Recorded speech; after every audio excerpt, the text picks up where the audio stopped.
name is Charles Feddersen.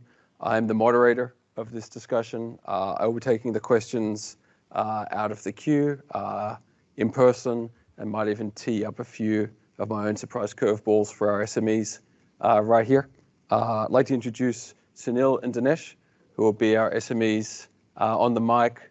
And the focus of today's session is around OSS databases in Azure, specifically MySQL and Postgres, both which are branded under Flexible Server and run as fully managed services in Azure today. So to get started, just a reminder that the session will be recorded. It's going to be posted on demand for viewing on the Build website later. I don't know if it's today, but it's going to be soon. So please keep that in consideration with respect to etiquette in the session. I introduced the speakers already, so I need not repeat myself there. We also have a number of subject matter experts on the phone, or on Teams, I should say, as well. We've got Swikriti, Varun, Aditi, and Marcel, who are all joining us. Each of these people work on the Postgres and MySQL engineering teams as well. I strongly suspect there will not be a question asked that at least one of our SMEs can't answer on the call. So bring your best, please. With respect to the etiquette, if you're in here in person in the room with us, please go ahead and raise your hand. We've got a relatively small environment here, so we'll walk the mic around the room to make sure the questions can be heard. We've got one mic right there. Online, feel free to raise your hand if you'd like me to pick you up, come off mute and ask your question into the room, or if you'd simply prefer to just put it in the IM window, I'll pick it up and read it back to the presenters, and we can take it from there. So with that, I suggest we make a start. And I'm actually going to tee off the very first question while people in the room are still filtering in. Come on in, everybody, or brewing up your thoughts. Sunil, do you want to just offer maybe sort of 60 seconds on what you're working on Flexible Server at the moment for Postgres, and how customers are using it for some of their modernization services today? Absolutely. And first of all, welcome everybody here. We actually came out with managed Postgres and MySQL service, believe it or not, 5 years ago, roughly. And we had tremendous reception to that. And we actually introduced the next generation Postgres and MySQL almost 16 months ago. We call it Flexible Server. And this service is a managed service, as Charles talked about. It is open source engine and is released by the community. And this is what we are hosting as a managed service. And we have added on some key capabilities to make it easier for developers, enterprises. So for example, we have security, very highly secured with Azure cloud offerings. We have introduced the HADR, which is high availability and disaster resilience. And with that, you will be able to, your application can fail transparently across the boards. We have added more secure features like encryption. And above all, we have added a lot more capabilities for you to monitor what is happening in your application and Postgres while it is running. And you can figure out which queries are running slow, how do you troubleshoot, things like that. In general, very good development environment for you to write applications and be successful. Yeah. Dinesh, do you want to add the same for MySQL? Yeah, it's the same for MySQL. We basically took the community versions of MySQL, put it on Azure, bringing the best of Azure and mixing it with the open source databases. So primarily, you can run your business critical workloads on Azure on MySQL, right? 80,000 IOPS, bringing in all the security features like using the CMKs or putting it behind a virtual network. So connecting, securing it at rest, securing it at wire. So you're bringing in the best of the qualities of Azure and all the certifications and everything that come with it, right? And yeah, that's the MySQL offering. What's actually been really interesting about both MySQL and Postgres in Azure is that although the community versions that people run in their own data centers, on their own laptops, even in virtual machines in the cloud, don't support things like Azure Active Directory, we've seen massive demand for Azure Active Directory in these open source databases. The consistency of identity management across the totality of your data estate in Azure is so important to customers. Customers who have been using it in SQL database or even things like Data Lake for a really long time now, just come to these managed services and expect that Microsoft security tier exists on top of all these services. I think we released Azure Active Directory and Flex Postgres like in January, and the demand was just stunning the moment we did that.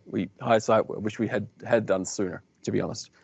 So with that intro, let's look to the room. I'm assuming everyone woke up this morning with a bunch of questions top of mind that you had primed for this session. And if there's nothing in the room, then I'm going to take it online, or like I said, throw one of my own curveballs. The folks in the room, anything we can answer. Treat this as like stump the experts. This is your opportunity to win. Not sure if this is a stump the experts part, but question is about the Postgres previous offering that Microsoft had, and now going into flexible server. What does the migration path look like for customers? It's a very good question. You've stolen one of my curveballs already. Go ahead, Sunil. A great question. So I think that people who may or may not know, we came out with an offering in 2018, if I'm not wrong, and we called that single server. And it was based on Windows operating system, same infrastructure that is used for Azure SQL database. So we knew right from that word that we need to re-architect the application or the service on Linux, because Postgres and Linux are friends. So we need to have it on that. So we have now flexible server offering. So now the question is, there are a lot of customers who are running on single, and how do they come to flexible? Because they need to come to flexible. It is more modern, better performing, and all kinds of things. So we have created a tool which is integrated in the managed service. So you can go to flexible server today and you can do pull from single, or you can go to single and push to flexible server. So that tool is an offering. It will be GA in March of this year. Yeah. So yeah, try that. Dinesh, I have a question for you. Top 3 latest features that we shipped in MySQL in the past few months. What are your favorites? Which are the ones that customers are running to the fastest? Couple of them. Business critical is actually one of the top features that in MySQL that majority of the customers are actually using. And the reason for that is, like, going back to your question, right? We released MySQL in 2018 on the single server platform, and we gave the max IOPS at 20,000 IOPS, and additionally the amount of connections that you can make were also pretty small. But in flexible server with business critical, now you can actually scale up to 80 vCore isolated instances with 80,000 IOPS, right? That's phenomenal in terms of the throughput that you can achieve. Additionally, on being on PFS, you're getting sub-millisecond latency. So it's one of the biggest features that we're excited about, that we are seeing a big adoption of by the really big customers. The addition would be cross-region read replicas. That's something that now you have your DR across regions. That's a phenomenal thing. And a teaser that we are going to actually also release private link on MySQL. So that gives you the network security in a very short period of time. So yeah, these are 3. I appreciate your slightly imprecise timeline there. That's always be very careful with those. Setting expectations is key. One of the key things that we also introduced to Postgres, actually just recently, we were demoing this for a customer, is the enhancement of the promote feature for a compliant site swap between regions. This is actually unique. What we've seen in the industry at the moment has been asked for a number of large customers, the ability to manually fail over between regions on a periodic basis, not for a specific technical reason, but for a compliance scenario that they needed to adhere to, which they were doing traditionally with Postgres in their own data centers, but we hadn't enabled the capability in the managed service. It was fundamentally an adoption block. I don't know if Sunil, if you want to sort of explain that a little more about how site swap, or I think it's promote we call it, actually works. Right. This is one of our latest things we are proud of. So imagine this: you're running your Postgres in this case, flexible server in your, say, East US or some region. And it can happen, rarely though, that region goes down. So you need to have a DR strategy, right? How do I bring my application online with the least painful steps? Because at that time you're under the gun, right? So what we are providing, we have a technology called Read Replica, which you can leverage to offload your read workload to Replica. We allow up to 5 replicas. You can choose to create one replica in a geo region. And if for some reason your primary region goes down, you can fail over to that replica. And what we have provided, the capability that Charles just talked about, is you can fail over quickly, in the sense that you can have the same connection string. You don't have to change the connection string, and we will immediately, you can transfer your primary workload to the replica, which becomes the primary, and you can fail back. And this capability, you don't have to wait for the disaster to happen. A lot of people, as Charles talked about, for compliance reasons, they have to showcase to their customers that it is DR ready, so they can simulate failovers back and forth. All those things are at the click of a button. That's what we're targeting. Yeah. Right. I should qualify that we haven't quite shipped this one. Yeah, we have not quite shipped it, but this is very close to coming. Yeah. Okay. So another thing that is often asked about with MySQL and Postgres in the cloud is it's great to have these fully managed databases in the cloud, but what about the integration with the rest of the Azure ecosystem, right? These applications are never just a database. In their simplest form, they're probably some kind of Java or C# or Python app sitting on top, but they often integrate with a number of other Azure services as well. So Dinesh, do you want to talk just a little bit about the other integrations that MySQL has with services in Azure, and how developers perhaps are commonly putting different blocks together to build apps with MySQL and the rest of the Azure ecosystem? This is phenomenal. Okay, yeah, this is phenomenal. I think that's a part of having data and your apps close by, right? It's very closely integrated with web apps. So you can deploy a web apps with MySQL, don't have to deploy them separately. Configurations are, most of the configurations are pre-configured because we understand the workloads, right? So that's one of them. But you also are integrated with the Power BI platform and all other analytics platform that we have. So not only are you actually running your queries, relational workloads, but then you can also integrate with analytics pipeline, QPI being one of them. If you want to take a look at how your queries are performing on your database, you have the charts, we monitor it, we surface it back to you. You can integrate that with log analytics, look at how your queries are doing. So, and you can actually do active querying on the log analytics, or if you want to keep your cost down, you can put it on other blob storage. So it's integrated with the entire Azure ecosystem. So yeah. And I just want to take this one step further and see if we've got Varun on the phone as well. Varun, to put you on the spot, do you want to just talk a little bit more about the Logic Apps integration that developers can hook into today?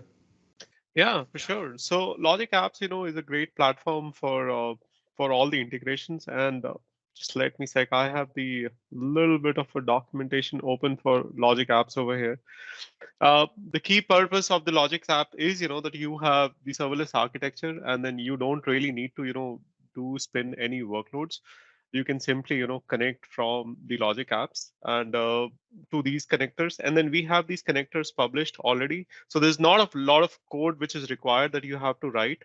So it's all the seamless integration that comes. And then last thing is that when you're coding on these Logic apps, there's a lot of language, which is possible. Like you're not limited to any specific thing. So you can go and you can code in like Golang, Rust. I know like people are doing it in C++, though they are a little ancient, So all those things are available. So yeah, you can do all those things, with those Logic app connectors here. Awesome, thank you. Let's put it back out to the room at all to see if we've got a question in the room. Otherwise, I've got another one cooking. Yes, sir. Might need the mic.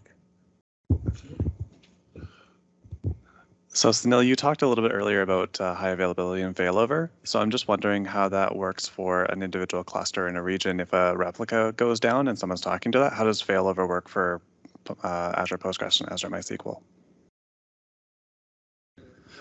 So if a read replica goes down and people are talking to the read replica instead of the write, how does Azure deal with the failover in that case?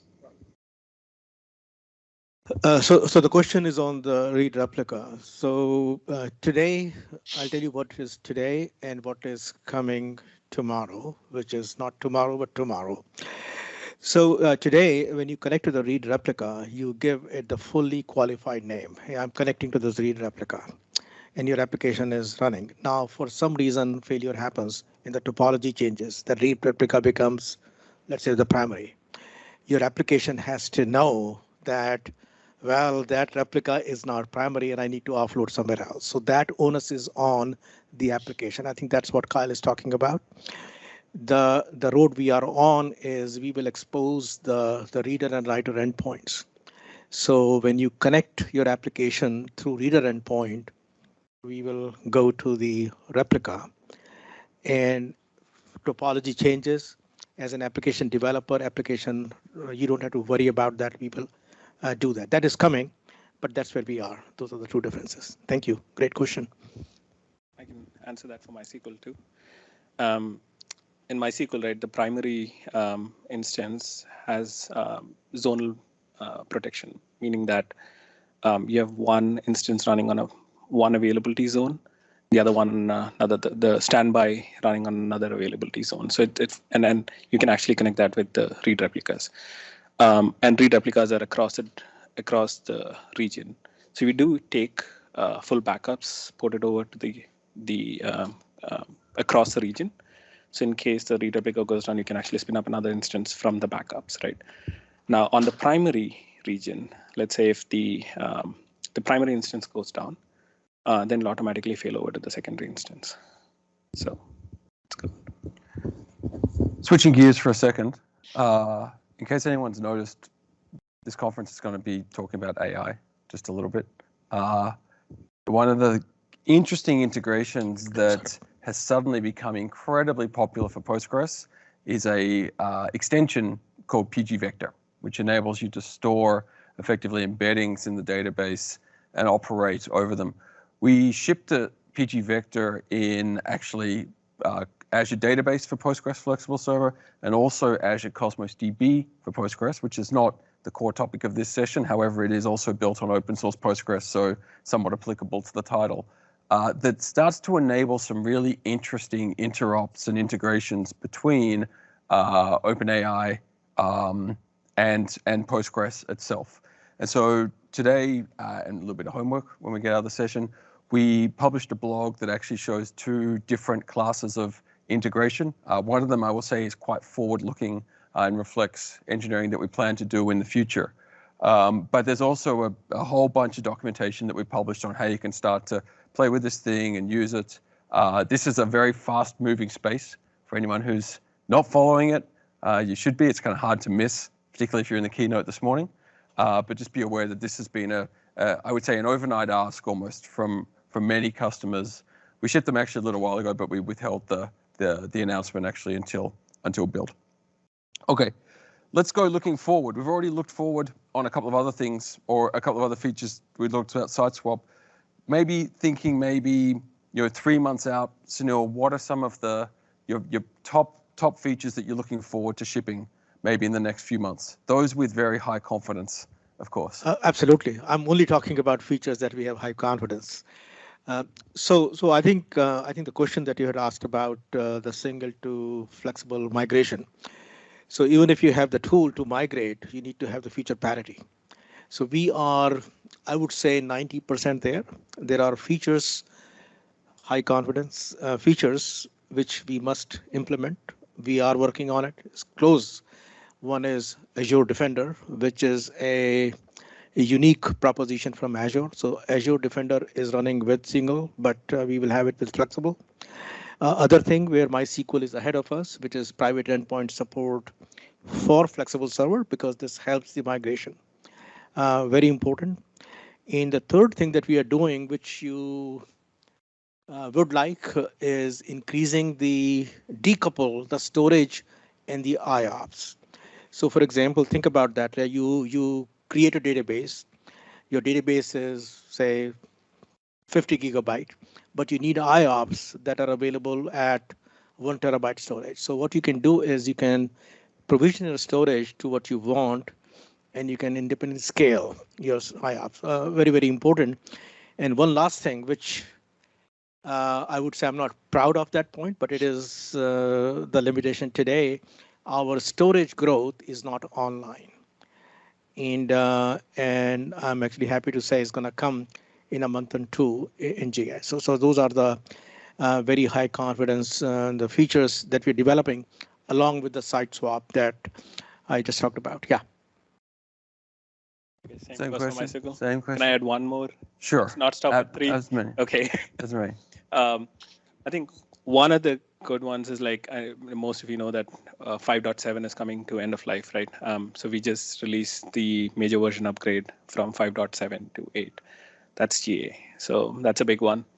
Couple of things that are upcoming. There is a concept of auto scale of IOPS. We understand the workload, we understand the patterns of workload.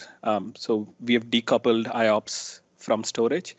Now, can we measure your workloads and then scale it up automatically? So that's definitely going GA soon. 16, we currently support 16 TB. We are going to soon increase it to 32 TB support. We're seeing customers who are asking for 32 TB support or greater than 16 TB. So that's coming soon. And I mentioned that Azure Defender, you've already covered. So 3, we realized that, majority of the customers are actually doing not just across certain paired regions. Azure has a concept of paired regions. Now, can we extend that DR to non-paired regions, to any region? We are bringing that pretty soon. So these are some of them. One of the constant themes from a product management standpoint, one of the constant themes that we are always, it doesn't matter whether it's open source databases, it probably doesn't matter if it's any other database service in Azure. We are constantly being pushed by customers to increase the scalability of the service, right? And that exists in so many dimensions that you possibly could. Obviously, more cores per machine, obvious, easy. More memory per machine, bigger memory optimized SKUs, bigger storage, bigger IOPS.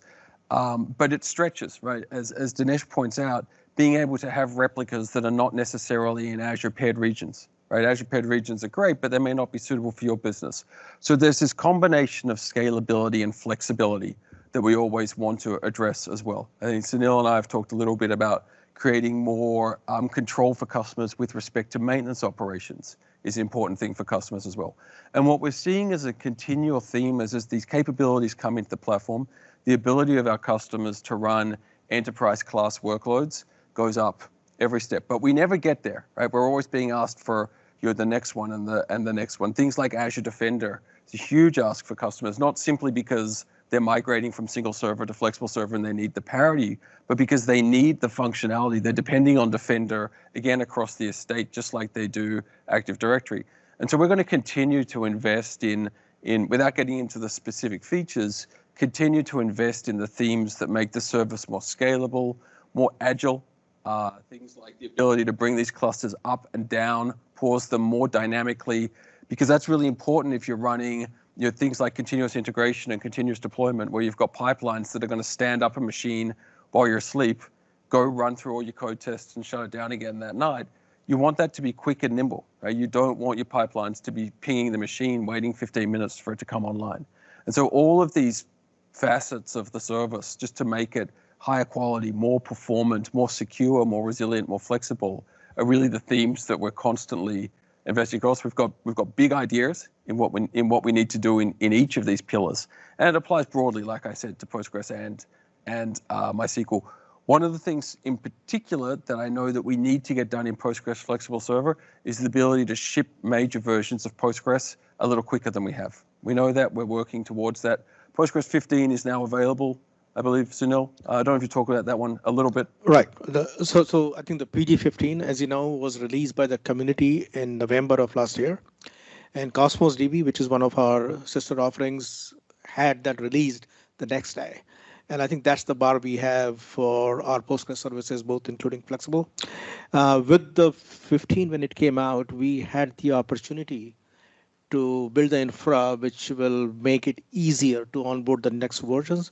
So I'm expecting the 16 should be coming out very soon, immediately after its release. But yeah, 15 is right off the gate. I think it should be available GA within a month or so. Yeah, and that is very critical for the developer community because there are a lot of key features that you may want to build your application with. And if it is not available, then platform is not there. So yeah. I had a question on MySQL though around some of the performance characteristics as a little bit of a carrot for customers migrating from single server to flexible server of MySQL. What are some of the performance characteristics that you get, the speeds and feeds of flexible server that perhaps you weren't able to quite hit in single server? Oh, definitely. This is a couple of things, right? Single server was architected on older generation of Intel hardware. So flexible server, we changed the architecture a little bit, but you get the control, most of the control of the whole node, which means now you have like 6 times the amount of connections that was supported by single server. So that's one of the big things, new hardware for sure. Like I already mentioned, in single server, we had coupled the IOPS with storage scaling, which means you had to always scale up the storage to get the amount of IOPS. In flexible server, what we did is we decoupled the IOPS from storage. Now you can independently scale IOPS and without having to scale the storage. So we use that most customers are using multiples of TB, and in some cases it's like 100 gig. But to get the amount of performance, to get the I/O, you had to scale up the storage to get the I/O limits, which is not the case anymore. So that's a big one. There was one question that just came in on the chat as well, just with respect to expanding a little more on analytics pipelines. I think Varun caught that one, but I'll just sort of add to that. We do see a lot of customers today using things like third-party ISV data integration tools or things like Azure Data Factory for integrating data into Postgres. And what we know this because when we recently introduced Azure Active Directory support into Postgres, the call that I got the next day was, I want to authenticate my Active Directory Data Factory pipeline to Postgres using ADF. That's on the ADF team. We need to fix that. But the point is that because both of these platforms do present as the open source API, it is just Postgres, it is just MySQL with a whole bunch of managed service secret source. Any apps that you've traditionally used for integrating and moving data around or developer tools, whether it be the extensions that we ship in VS Code or Azure Data Studio, pgadmin is probably the go-to tool or the go-to GUI, I would say, for a lot of Postgres developers. I don't know what the graphical equivalent is for MySQL, but all of these things do just work. But things like authentication, we've still got to close some gaps with some of those vendors. So we just want to call that out as well. We've got 1 minute left in the session. Let me give it back to our SMEs here. Any final thoughts that you want to share with our audience? All right. So I want to make one critical point, because if you're a developer, you want to be able to provision your service quickly, right? And we allow that you to be provisioning your service in minutes. The second thing you want to control is how quickly I can get a performant application done. So one of the challenges that we had with Azure was with a single server, how do I control my client and my database server, my storage, so that they are within the physical proximity. And one of the things we have done is give you the capability to provision your application tier, the database, in the same availability zone, which you can think about as your data center, which is important. And what we have done is the performance that you get with a Postgres running on a VM and the same Postgres running on a managed service, performance is comparable. In some cases, it is better. So you're not really compromising on performance, and you will be able to use our service to develop your application very quickly. Yeah, so that's what I want to say. Can I Go ahead, Varun.